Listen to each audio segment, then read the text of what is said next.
இதில் தான் எனக்கு பெரிய சந்தேகங்கள் இருக்கிறது. ஏனென்றால் டெல்லி என்பது ஒரு எப்பவுமே ஒரு பாதுகாப்பு வலயத்தில் இருக்கின்ற ஒரு நகரம். அது இன்றைக்கு நேற்று கிடையாது, அது காலாகாலமாகவும் அப்படித்தான் இருந்தது. அதாவது நம்மளுடைய நாடாளுமன்ற அட்டாக் நடந்த சமயத்தில் 2002 நினைக்கிறேன், அந்த டைமில் இருந்து முழுக்க முழுக்க வந்து ஒரு கம்ப்ளீட் ஒரு செக்யூரிட்டி பிளாங்கெட்டில் இருக்கின்ற ஒரு இடம் தான் டெல்லி.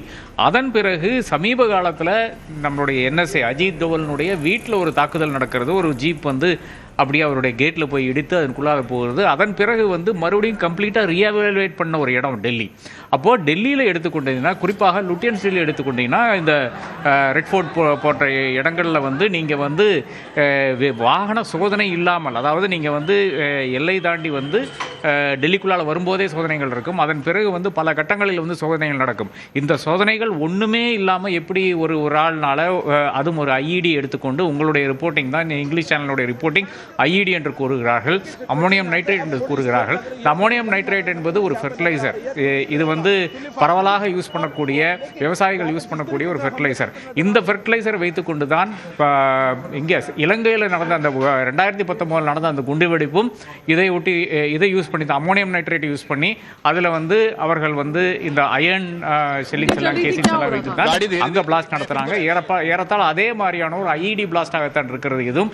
அதனால தான் பெரிய சேதம் கிடையாது. அதாவது இது ஒரு தேர்ந்தெடுத்த ஒரு நிபுணர் செய்திருந்தார் என்றால் நிச்சயமாக ஒரு பெரிய அளவில் வந்து அங்கே உயிர் சேதம் வந்திருக்கும்.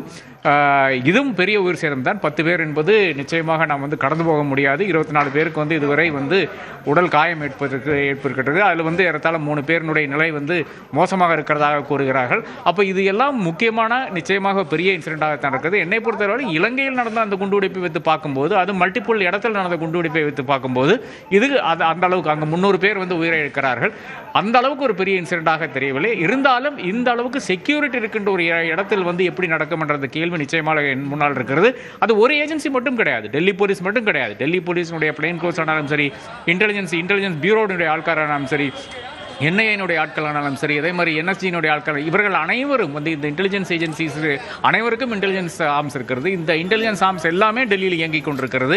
அதே மாதிரி டெல்லி போலீஸினுடைய இன்டெலிஜென்ஸ் ஆர்ம் இருக்கிறது, அதுவும் இயங்கிக் கொண்டிருக்கிறது. இவ்வளவும் இயங்கிக் கொண்டிருக்கும் போது, அதுவும் ஒரு குறிப்பாக ஒரு டெல்லி மெட்ரோனுடைய அருகில், ஒரு கேட் நடை அருகில் வந்து இப்படி ஒரு பிளாஸ்ட் நடக்கிறது என்பது நிச்சயமாக பொறுத்துக்கொள்ள முடியாத ஒரு விஷயமா இருக்கிறது. நாம் பெஹல்காம் பார்த்தோம், புல்வாமா பார்த்தோம், இப்போது இதையும் பார்த்து கொண்டிருக்கிறோம். இதுக்கெல்லாம் யார் டெல்லியினுடைய அந்த கம்ப்ளீட் செக்யூரிட்டி பிளாங்கெட்டுக்கு யார் பொறுப்புன்னு பார்த்தீங்கன்னா, யூனியன் ஹோம் மினிஸ்ட்ரி, மத்திய உள்துறை தான் இதற்கு பொறுப்பேற்க வேண்டும். அதிலும் அதன் தலையில் உட்கார்ந்திருக்கின்ற நபர் யாருன்னு பார்த்தீங்கன்னா, யூனியன் ஹோம் மினிஸ்டர் அமித்ஷா தான் இதுக்கு பொறுப்பேற்க வேண்டும். வேறு யாருக்கும் இதில் பொறுப்பு கிடையாது. ஏனென்றால் டெல்லி போலீஸ் என்ற அந்த அமைப்பே வந்து அந்த டெல்லியினுடைய அந்த கட்டுப்பாடுகள், அந்த மாநிலத்தினுடைய கட்டுப்பாட்டில் வரவில்லை.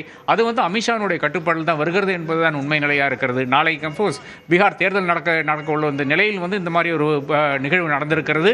நேற்றைய தினம் நாம் பார்த்தோம், ஒரு 7 பேரை வந்து ஹரியானாவில் வந்து அரெஸ்ட் பண்ணியிருக்காங்க. எல்லாம் அனைத்தும் இஸ்லாமியர்கள்.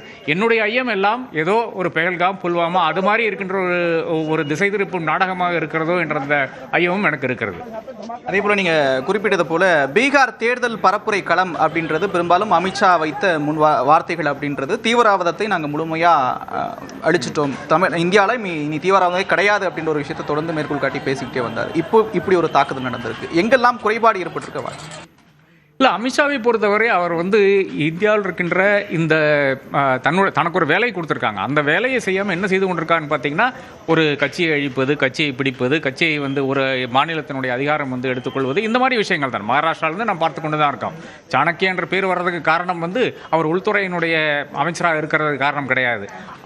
இந்த மாதிரியான வேலைகள் தான். அதாவது கட்சிகளை காலி பண்ணுவது, கட்சிகளை வந்து மர்ஜ் பண்ணுவது, ஆட்களை கொண்டு வந்து பாஜகவில் சேர்ப்பது, இதற்கு தான் அவருக்கு அந்த சாணக்கிய என்ற பட்டம் கொடுக்கப்படுகிறது என்பதுதான் உண்மை நிலை இருக்கிறது. அப்படி இருக்கும்போது அந்த மாதிரி ஒரு நபர் வந்து இந்த 2 வேலைகளும் ஒழுங்காக செய்ய முடியாது. ஒரு வேலை நிச்சயமாக ஒழுங்காக செய்யலாம். அப்போ அது கட்சி பணியாக இருக்க வேண்டும் என்று நான் கருதுகிறேன். அங்கேயே அவர் வந்து கான்சென்ட்ரேட் பண்ணிட்டு இருக்கிறோம்.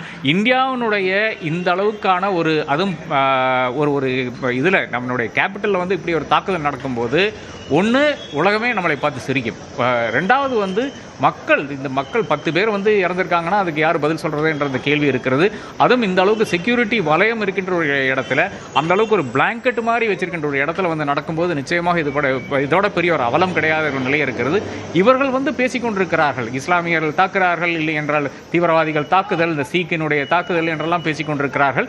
நேற்றைய தினம்தான் கனடாவில் இருக்கின்ற ஒரு பத்திரிகை மறுபடியும் வந்து இந்தியாவினுடைய ஹோம் மினிஸ்டர் வந்து இன்வால்வ் என்ற அந்த விஷயத்தை வந்து அங்கே நடந்த அந்த நிஜாருடைய கில்லிங்கில் இன்ட்ரெஸ்டட் அவர் இன்வால்வ் என்ற அந்த விஷயத்தை வந்து மிக தெளிவாக மறுபடியும் உணர்த்தி இருக்கிறது.